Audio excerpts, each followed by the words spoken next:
While it is important to listen to all sides on any issue, it is ultimately important to register your opinion on nowpolling.ca, so your opinion can be counted.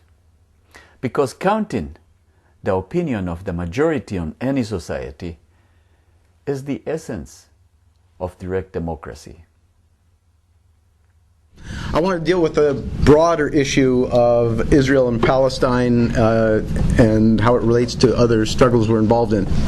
What I want to talk about today is I want to make the argument that progressives and anti-war activists have to take on the issue of Israel and its lobby. Activists and anti-war organizations have been historically hesitant to extend solidarity to the Palestinian people. I think that's been breaking down in recent years, but historically that has been the case. I was reading a description of this phenomenon and I came across an expression that I'd never run into before, but I think it really captures it. It's called PEP, P-E-P, Progressive Except for Palestine. Oh. And this was in reference to a woman named Medea Benjamin, who you might know through the Code Pink organization. She was described in this article as being a longtime anti-war activist who was Jewish, who never addressed the issue of Israel and Palestine. It was just this hole in her perspective until she reached her point of limits with Israel's assault on Gaza. And I think that if you start looking back over the last several years, Gaza did that to a lot of people. Israel's attack on Lebanon in 2006 did that to a lot of other people. We need to start putting things together. I mean, drawing back a little bit, why has there been this hesitancy on the part of progressive activists, anti-war people and all, to address the issue of Israel and Palestine? I think it's obvious that it's rooted in the legacy of the Holocaust and World War II and anti-Semitism, people feeling guilty about the treatment of Jews, and the exploitation of this feeling of guilt by Zionist organizations, using it to reinforce their project and to silence criticism of the Zionist project. Stop war has been unusual, I think, in the anti-war movement in early on incorporating solidarity with Palestine into its basis of unity, and I think that was a tremendous achievement, and I think that's something we should all be very proud of. But I've been thinking about this more and more, and there's another part to this. Solidarity with Palestinians is focusing on the victims in the situation, which should be focused on.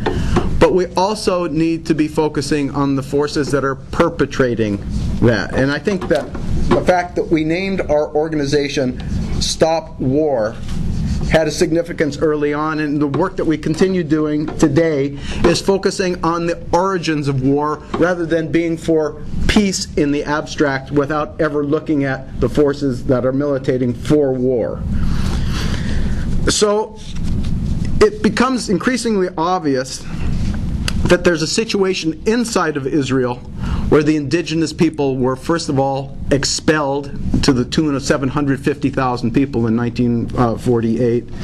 They've been prevented from returning, and the indigenous people of Palestine who did not flee and who were not expelled in 1948 have been subjected to a second-class status as citizens of Israel. They do not enjoy the same legal and social rights as Jewish Israelis.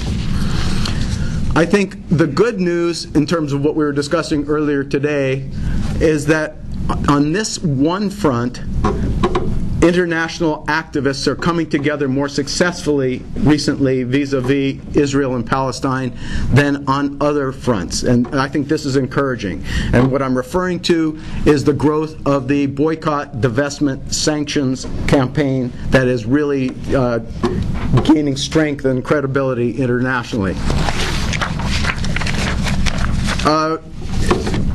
The other half of the issue, though, Israel's behavior in the world more broadly, in the Middle East and beyond, is something that I think that we need to address in its own right.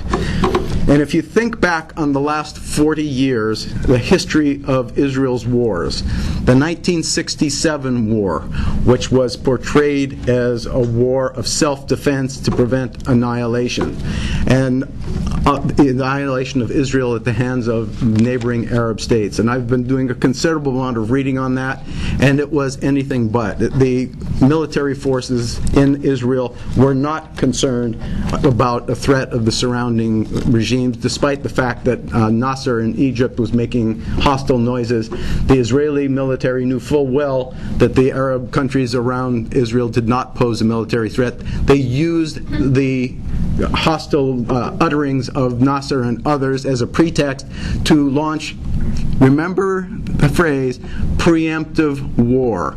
That became the rationale for what Bush was doing in Iraq. This was done by Israel in 1967 in the vaunted Six-Day War. And they clobbered the surrounding regimes. I've just read within the last couple of weeks reference to the fact that how is it that a country that ostensibly was feeling so threatened militarily managed to destroy its opponent's military machines, their air forces, etc., on the ground before they were even airborne, incapable, in other words, of providing such a threat?